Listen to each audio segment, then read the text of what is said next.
현미경 바이블 강의 시간, 오늘은 야고보서 2장 25절 기생 라합의 참신앙이란 제목을 가지고 말씀의 은혜를 함께 나누고자 합니다. 야고보서 2장 24절 이로 보건대 사람이 행함으로 의롭다 하심을 받고 믿음으로만 아니니라. 25절 오늘 본문 말씀, 또 이와 같이 기생 라합이 사자를 접대하여 다른 길로 나가게 할 때에 행함으로 의롭다 하심을 받은 것이 아니냐. 영혼 없는 몸이 죽은 것 같이 행함이 없는 믿음은 죽은 것이라. 바로 행함이 있는 믿음을 실천한 사람을 성경에서 그 예로서 기생 라합을 말해주고 있는 것입니다.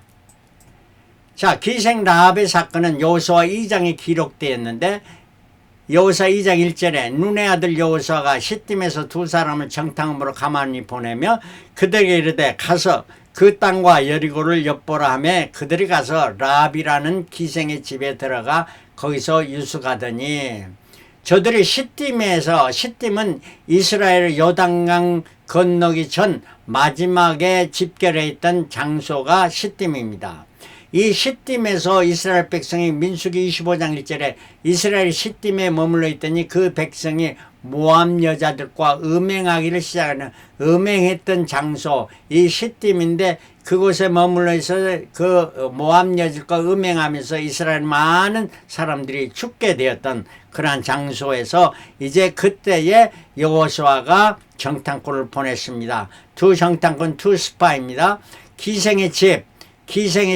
기생 라합의 집에 들어서 정탐꾼들이 유숙했다, 이렇게 말합니다. 기생이라는 house of prostitute, 그러니까 몸 파는 여인이라 이란 말이 되는데, 이 라합의 기생의 집이니까 라합의 집인데 이 집에 유숙했다. 정탐꾼들이 뭐 기생의 집에 유숙하러 들어갔지, 거기에 뭐 다른 일 하러 가는 것은 아니고 정탐으로 간 사람이니까, 그렇게 본다면 이 라합은 그 여관을 운영하는 이란 사람의 그 여관 여주인이라 이렇게 말할 수가 있지 않겠나, 이렇게 생각을 해보는 것입니다. 2장 2절에 혹이 여호와 왕의 고하되 가로되 보소서 이 밤에 이스라엘 자손 몇 사람이 땅을 탐지하러 이리로 들어왔나이다. 그러니까 그 정탐꾼이 발각이 되었단 말입니다.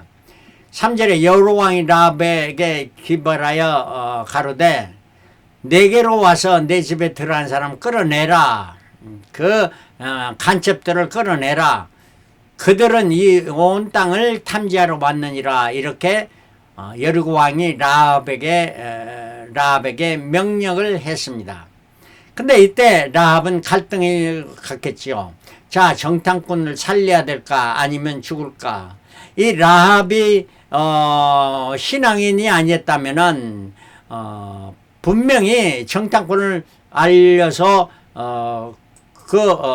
체포하게 했을 겁니다. 왜냐하면 그들이 자기 민족들이고, 또 그렇게 하면 많은 보상을 받고 명예가 올라가는, 그러나 잠첩을 살려주면은 간첩 은닉죄 또 음모죄를 해당해서 사형에 처하게 되는, 죽음을 면치 못하랍니다. 이러한 상황에서 라합은 어땠느냐? 분별력을 가졌으나 무엇이 옳고 무엇이 진리인가, 무엇이 잘못된 것인가를 분별력을 갖게 됐고, 그 분별력으로 사람을 살려줄까 체포할까, 이 분별력을 잘 갖게 돼서 그 분별력을 결단력을 하고 정탐꾼을 은닉하여 살려주리라 하는 이런 결단을 하게 되었던 것입니다. 4절에 그 여인이 라합이 그 두 사람을 이미 숨긴지라, 그래서 그 결단을 빨리 실천에 옮겼다 하는 말입니다. 왜냐하면 늦게 하면은 그 잡으러 온 군인들이 와서 그 정탐꾼을 잡으니까. 가로되 과연 그 사람들이, 이제 이 라합이 그 잡으러 온 군인들에게 말합니다. 그 사람들이 내게 왔었으나 그들이 어디로 해서인지 나는 알지 못했고, 그 사람들이 어두워 성문을 닫을 때쯤이 되어 나갔으니 어디로 갔는지 알지 못하되 급히 따라가라. 그리하면 그들을 미치리라 하였으나 그리고 빨리 저들을 잡으러 쫓아가면 잡을 수 있었기라. 실상은 그가 누굽니까? 바로 라합이 이미 그들을 이끌고 지붕에 올라가서 그 지붕에 벌려놓은 3대에 숨겼더라. 그러니까 말리려고 늘어놓은 것에다 숨겼다 하는 말입니다. 그 사람들은 요란길로 나루터까지 따라갔고 그 따르는 자들이 나가자 곧 성문이 닫았더라. 잡으려고 하는 그 군인들이 그 성문 밖으로 나가자 문이 닫혔다 하는 이러한 말씀입니다. 자, 8절에 두 사람이 눕기 전에 라합이 지붕에 올라가서 그들에게 이르되 말하되 여호와께서 이 땅을 너에게 주신 줄을 내가 아노라. 참 지혜의 사람이죠. 앞으로 될 일 줄지 않을지 어떻게 할까요? 그러나 준다는 것을 확신했던 그 라합은 여호와가 누구이심을 분명히 알았던 겁니다. 우리가 그를 힘이 들어하고 이 땅 백성이 다 너희 앞에 간담이 녹나니 이렇게 간담이 녹을 줄 알았고 그 땅 모든 땅 이 여리고 성도 바로 이미 하나님께서 여호와께서 이 땅을 너희들에게 주실 것이라는 것을 알았던 거예요. 이게 바로 지혜의 사람입니다. 이거는 바로 전쟁의 승리는 누구에게 있음을 알았던 겁니다. 다윗이 이러면은 전쟁은 여호와께 속한 것인즉 말씀한 같이 바로 이 기생 라합도 그러한 믿음을 가졌던 거예요. 그리고 사람이 진정 들어야 할 분이 누구임을 알았습니다. 참 신앙은 여호와를 아는 것에서 시작하는 것입니다. 9절에 말하되 여호와께서 이 땅을 너에게 주신 줄 내가 아노라. 우리가 너희를 힘이 들어했고 이 땅 백성이 다 너희 앞에 간담이 녹나니. 바로 신앙은 미래를 내다볼 수 있는 안목을 가진 것입니다. 이게 바로 지혜며 지혜를 가진 자가 신앙이니요. 히브리서 11장 1절에 믿음은 바른 것들을 실상하여 보지 못하는 증거니 선진들이 이로써 증거를 얻었느니라. 잠언 9장 10절에 여호와를 경외하는 것이 지혜의 근본이요 거룩한 자를 아는 것이 명철이니라. The fear of the Lord of the beginning of wisdom. 지혜의 시작은 바로 여호와를 두려워하는 것, 경외하는 것이다. And knowledge of the Holy One, 거룩한 자를 아는 것이 is understanding, 명철이다. understanding, 아는 것이다 하는 이런 말씀을 해주고 있습니다. 자, 10절에 이는 너희가 애굽에서 나올 때 여호와께서 너희 앞에 홍해 물을 마르게 하신 일과 너희가 요단 저편에 있는 아모리 사람의 두 왕 시온과 옥에게 행한 일, 곧 그들이 전멸시킨 일을 우리가 들었습니다.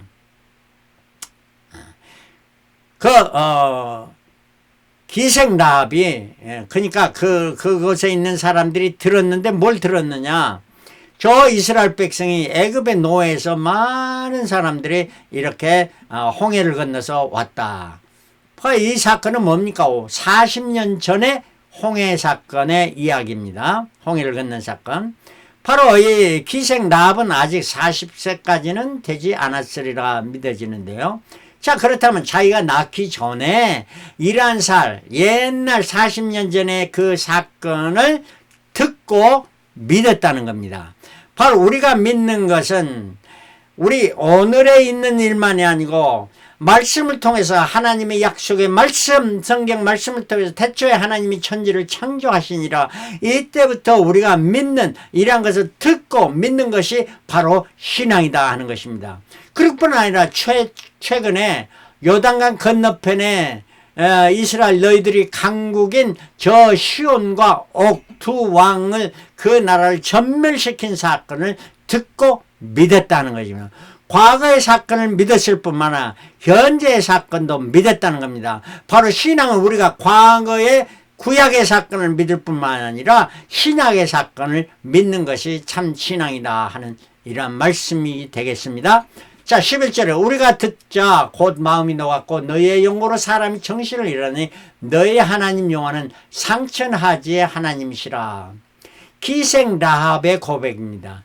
The Lord of your God is God in heaven above and on the earth below. 위의 하늘로나 아래 땅으로 상천하지 그의 하나님 되시라. 하나님 중에 하나님이 되신 분이시다 이란 말입니다. 그래 라합은 믿음의 지혜를 가졌네. 여호와를 아는 지혜, 그리고 하나님의 위대하심을 아는 지혜, 천조주 하나님이심을 아는 지혜, 그리고 여호와를 의지하면은 구원을 얻게 되리라는 것을 분명히 아는 이러한 지혜의 사람이었던 것입니다. 12절에 그러므로 청하노니 내가 너희를 선대하시네. 너희도 내 아버지의 집을 선대하여 나의 부모와 남녀 형제와 무릇 그들에게 있는 모든 자를 살려주어 우리 생명을 죽는 데서 건져내기로 이제 여호와로 맹세하여 내게 진실한 표를 내라. 여기서 나를 구원하라 하는 말을 하는 것이 아니고 나의 부모와 남녀 형제와 뭐 그들에게 있는 자 그 모든 친족까지 다 살려주라 하는 이란 말을 하고 있습니다. 그것도 구원하라 하면서 그 증표를 여호와께 맹세하고 하나님 앞에 맹세하고 내게 그 표를 달라, 이렇게 증표를 달라 하는 이러한 요구를 하는 것이었습니다. 이때 14절에 그 사람들이 그에게 이르되 라합에게 이르되 내가 우리를 누설치 아니하면 우리의 목숨으로 너희를 대신할 것이요 여호와께서 우리에게 이 땅을 주실 때에는 인자하고 진실하게 너를 대우하리라. 그러니까 부설치 않는 그러한 조건으로 누설하면은 네가 죽어도 상관없고 그렇지 않으면 우리 목숨으로 대신하리라. 그러면서 보상할 때 인자하고 사랑이 많고 진실하게 대우해 주겠다 하는 이러한 약속을 합니다. 15절 라합이 그들에게 창문에서 줄을 달아내리니 그의 집이 성박 위에 있으므로 그가 성벽 위에 거주하였으므라. 성벽 위에 있는 그러한 라합의 집이었다 하는 말입니다. 16절 라합이 그들에게 들었건대 뒤쫓는 사람들이 너희와 마주칠까 하노니 너희는 산으로 가서 거기서 사흘 동안 숨어 있다가 뒤쫓는 자를 돌아간 후에 너희 길을 갈지니라. 이렇게 말해주는 것입니다. 이거는 라합의 진실성을 말해줍니다. 정탐꾼을 끝까지 돌보아주는 이란 말입니다. 만약 이런 말을 않고 너는 가라 했을 때 만약에 정탐꾼이 가라 해놓고 이게 두 마음을 품은 라합이었으면 어땠을까요? 보내놓고 나서 또 저 왕에게 가서 보고를 하면 그 도망갔습니다 하고 보고하면은 어떨까요? 이래도 벌을 받지 않고 저렇게 해도 벌을 받지 않는 이러한 상황이 되니까 다 좋으리라. 양다리 걸치는 이러한 것은 아니었습니다. 바로 진실하게 변절되지 않는 확고한 신앙을 가지고 이렇게 말해준 것입니다. 이것이 바로 라합의 위대한 행함이 따르는 믿음이었다고 신약 성경에 말씀해주고 있는 내용입니다. 17절에 그 사람들이 그에게 이르되 네가 우리에게 서약한 이 맹세에 대하여 우리가 허물이 없게 하리니 우리가 이 땅에 들어올 때에 우리를 달아내린 창문에 이 붉은 줄을 매고 내 부모와 형제와 내 아버지의 가족을 다 내 집에 모으라. 누구는 내 집 문을 나서서 거리로 가면은 거리에 다니면은 그의 피가 그의 머리로 돌아갈 것이요. 그게 죽게 돼도 우리는 책임 없다는 거예요. 우리 허물이 없으리냐. 그러나 누구든지 너와 함께 집에 있는 자에게 손을 대면 그의 피는 우리의 머리로 돌아오리니와 내가 우리의 이 일을 누설하면 내가 우리에게 서약하게 한 맹세에 대하여 우리에게 허물이 없으리라 하니. 그러니까 그 약속했던 세칙을 이렇게 말해 주는 것이었습니다. 이 말을 들은 라합은 21절에 라합이 이르되 너의 말대로 할 것이라, 내가 일러준 대로 할 것이라 하고 기생 라합은 그 즉시로 그들을 보내어 가게 하고 붉은 줄을 창문에 매니라. 붉은 줄을 내렸고 그걸 창문에 매었습니다. 안 떨어지게. 매지 않고 붉은 줄만 내리면 떨어져 버릴 수도 있죠. 이렇게 붉은 줄을 내리는 것, 붉은 줄을 내리는 것은 즉시로 실행했다는 거예요. 믿음의 사람, 어떤 사람 분별력을 가지고 결단을 내리면 즉시로 실행해야 되는 거고, 그 붉은 줄은 뭘 의미하냐? 예수 그리스도의 보혈의 피를 의미합니다. 그리고 그 붉은 줄은 예수 그리스도의 십자가의 보혈의 피, 바로 이 보혈의 피로 말미암아 우리가 구원을 얻는다는 이런 확신을, 붉은 줄을 내린다는 것은 구원의 확신을 가지게 되는 것이었습니다. 자, 이러한 상황에서 붉은 줄을 내리지 않고, 아이고 이걸 내리지 않고 매지 않아서 날아가 버렸다, 이런 상황이 됐을 때 이스라엘 백성이 쳐들어와 가지고 라합이 그때서 밖에 나가서 군병들을 보고, 야, 내가 동창분을 살려줘서 나 살려달라고 아무리 외쳐도 소용이 없는 것이 아니겠습니까? 바로 구원을 얻는 오직 한 길은 붉은 줄을 내리는 것이다. 우리가 구원을 얻는 것은 예수 그리스도의 보혈의 피로 말미암아 나는 부활이요 생명이니 나로 말미암고서는 아버지께로 올 자가 없느니라 말씀하신 것은 바로 이것이 바로 우리가 구원에 이르는 그런 것을 말씀해 주고 있습니다. 22절에 그들이 가서 산에 이르러 뒤쫓는 자들이 돌아가기까지 사흘을 거기 머물매 뒤쫓는 자들이 그들을 길에서 두루 찾다가 찾지 못하니라. 그 두 사람이 돌이켜 산에서 내려와 강을 건너, 그러니까 이 두 정탐꾼이 강을 건너 눈의 아들 여호수아에게 나아가 그들이 겪은 모든 일을 자초지종 이야기하고, 또 여호수아에게서 이르되, 여호수아에게 이르되 진실로 여호와께서 그 본 땅을 우리 손에 주셨으므로 그 땅의 모든 주민이 우리 앞에서 간담이 녹더이다. 이러므로 저들을 우리가 쳐들어가서 이기는 것이 여호와의 뜻이고 당연한 일입니다. 이렇게 말해주는 거 아니겠습니까? 그래서 여호수아 3장에 이스라엘 백성이 요단강을 건너는 사건이고, 4장에 와서는 광야 40년, 만 40년의 5일 전인 1월 10일에 가나안의 길갈에, 가나안 땅 길갈에 도착해 입니다. 출애굽 한 날은 AA after Adam, 아담 창조 이후 2669년 1월 15일이었습니다. 가나안 땅에 입성하는 해는 AA 2709년, 그러니까 만 40년에 5일 부족한 1월 10일에 가나안 땅에 입성하게 되었고, 여호수아 5장에 길갈에서 할례식을 했고, 1월 14일 저녁부터 그 15일이 되니까 그때부터 1월 15일 유월절을 가나안 땅에서 첫 유월절을 지키게 되었고, 여호수아 6장에서 그 첫 성인 여리고 성을 함락하게 됩니다. 그 함락하게 되는 비결이 뭐였느냐? 7 제사장이 7 양말을 들고 불면서 7일 동안 돌았습니다. 7일 동안 성을 돌았고, 7일째 되던 날 마지막 7번째 도달할 때 제사장들이 7째 마지막 나팔을 불 때에 백성들이 다 일제히 외쳤습니다. 외칠 때 그 성벽이 무너지겠습니다. 손 하나 대지 않아도 무너지는 이러한 기적의 사건이 여리고성에 일어나게 된 것입니다. 그러나 그 기적의 사건, 그보다 더 큰 기적의 사건은 모든 성벽에 다 무너졌어도 성벽 위에 있는 기생 라합의 집, 그 붉은 줄을 내린 그 집만은 건전하게 넘어지지 않고 무너지지 않았다는 사실입니다. 여호와의 역사하심이 그 가운데 있었다는 사실인 것입니다. 여호수아 6장에 기생 라합에 대해 보상이 뭐였는가?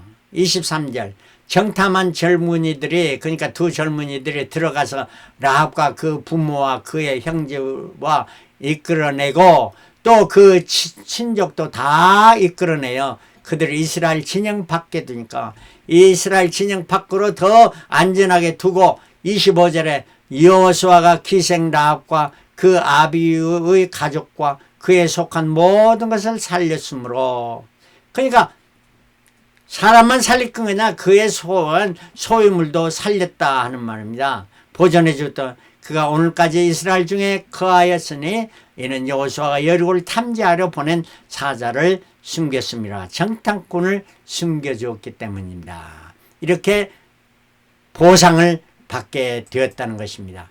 자, 라합이 이러한 축복을 받는 신앙이 무엇일까? 첫 번째는 여호와가 누구이심을 분명히 아는 것이 그 믿음입니다. 그리고 소문이 여러 가지 소문이 있지만 그 소문 가운데 진실과 허위를 가짜를 분별하는 지혜가 있었습니다. 오늘날에도 많은 소문이 우리의 길을 간지르기도 하고 진실로 우리의 길을 깨달아 알게도 하는 이런 것을 잘 분별하는 지혜가 있어야 됩니다. 그리고 세 번째는 하나님과 하나님의 사람들을 경외하는 믿음. 그러니까 하나님을 거역하는 자를 따르는 것이 아니라 하나님의 사람을 따르고 하나님을 경외하는 이러한 믿음. 네 번째는 자신의 생명을 내건 신앙의 결단이었습니다. 죽음을 두려워하지 않고 정탐꾼을 살려준 이러한 신앙의 결단. 다섯 번째는 자신의 가족과 친족을 살리려고 하는 사랑의 실천이었습니다. 그 다음에 옳은 것을 즉시 실천에 옮기는 신앙, 믿는 바를 실천하는 신앙, 즉 붉은 줄을 바로 즉시로 내렸다는 거예요. 아니 나중에 내리리, 저들이 쳐들어오는 기세가 있으면 내리리, 아닙니다. 바로 내렸다는 거는 바로 오늘 바로 우리가 이 복음을 듣는 순간 예수 그리스도를 나의 구세주로 영접하고 정말 천국을 소유하는 이런 확신을 갖는 자가 되어야 된다 하는 말씀입니다. 가족과 친족에 대한 한 사람도 이탈치 않도록 교육과 훈련하고 관리했습니다. 그 집에 있지 않고 밖에 나가면 죽게 되는데 그렇지 않도록 교육시키고 훈련시키고 관리하고 저들을 보호했습니다. 바로 이 말은 우리의 주위에 있는 사람, 아는 사람들을 주 예수의 복음을 증거해서 저들을 구원하는 일을 우리가 열심히 해야 한다 하는 이러한 말씀입니다. 마지막으로 기생 라합이 얻게 된 축복이 뭔가 하는 것입니다. 자, 신약에 나와서 기생 라합은 구약으로 끝나는 것이 신약에까지 나타나게 됩니다. 마태복음 1장에 라합의 후손으로 예수 그리스도가 탄생하심을 말해줍니다. 유다의 며느리인 다말과 관계를 댔던 그 다말의 신앙 우리가 말했죠. 한번 설교한 적이 있습니다. 자, 이 유다와 다말을 통해서 베레스를 낳고 베레스가 헤스론을 낳고 헤스론이 람을 낳고 람이 아미나답을 낳고 나손이 낳고 나손이 살몬을 낳습니다. 이 살몬의 아내가 된 사람이 기생 라합입니다. 이 둘이 해서 부부가 보아스를 낳고 보아스의 아내가 된 사람이 룻입니다. 이를 통해서 오벳이 낳고 오벳은 이새를 낳고 이새는 다윗을 낳고 그래서 마태복음 1장 1절 아브라함과 다윗의 자손 예수 그리스도의 세계로 예수 그리스도가 다윗의 후손으로 오게 되었고 바로 라합의 후손으로 오게 되신 예수님이다. 얼마나 영광된 이러한 축복을 받게 되었던 것입니다. 그뿐 아닙니다. 히브리서 11장에는 구약의 모든 믿음의 조상들을 말해주고 있습니다. 아브라함으로부터 시작해서 노아 다 이야기했는데 그 중에 여인으로서 특별히 이름이 거론된 것은 아브라함의 아내 사라가 있습니다. 그리고 다른 여인 한 사람 기생 라합 이름이 나타나게 됩니다. 그래서 히브리서 11장 32절 믿음으로 기생 라합은 정탐꾼을 평안히 영접하였으므로 순종치 아니한 자와 함께 멸망치 아니었다. 그러니까 믿음으로 말미암아 기생 라합은 구원함을 받게 됐다. 그뿐 아니라 그 온 가족이 구원을 받게 됐다 하는 이러한 말씀을 히브리서 11장 믿음의 장이라 이렇게 해서 말씀해 줍니다. 그뿐 아니라 야고보서 히브리서 11장은 믿음의 장이며 야고보서는 행함이 있는 실천하는 행함의 믿음을 말해주고 있습니다. 그 야고보서의 행함이 있는 신앙인으로서 두 사람의 이름이 구약에서 나타나는데 한 사람은 아브라함이고 남자로서 여자로서는 단 유일한 이름 기생 라합의 이름을 말해주고 있습니다. 야고보서 2장 2절에 또 이와 같이 기생 라합이 사자를 접대하여 다른 길로 나가게 할 때에 행함으로 의롭다 하심을 받은 것이 아니냐. 숨겨주는 것만 아니라 숨겨줬을 뿐만 저들이 안전하게 돌아갈 수 있도록 자기의 행함을 통해서 이렇게 그 믿음을 말해주지. 이런 기생 라합을, 비록 라합은 항상 그 앞에 기생이라는 이름이 됩니다. 미천한 이러한 별명을 가진 이러함에도 불구하고 그 미천한 기생 라합을 성경 그를 높이 살려서 행함이 있는 믿음의 사람, 다만 여인으로서 기생 라합을 열거해주고 있는 이러한 사람, 하나님이 높이 세워준 이러한 사람이 되었다는 것입니다. 그러므로 오늘 우리는 이러한 믿음의 사람, 말로만의 믿음이 아니고 참 행함이 따르는 믿음의 사람, 내 생명이라도 내걸 수 있는 믿음의 사람이 되어지는 저와 여러분들이 되시길 그리스도로 축원합니다. 할렐루야. 아멘.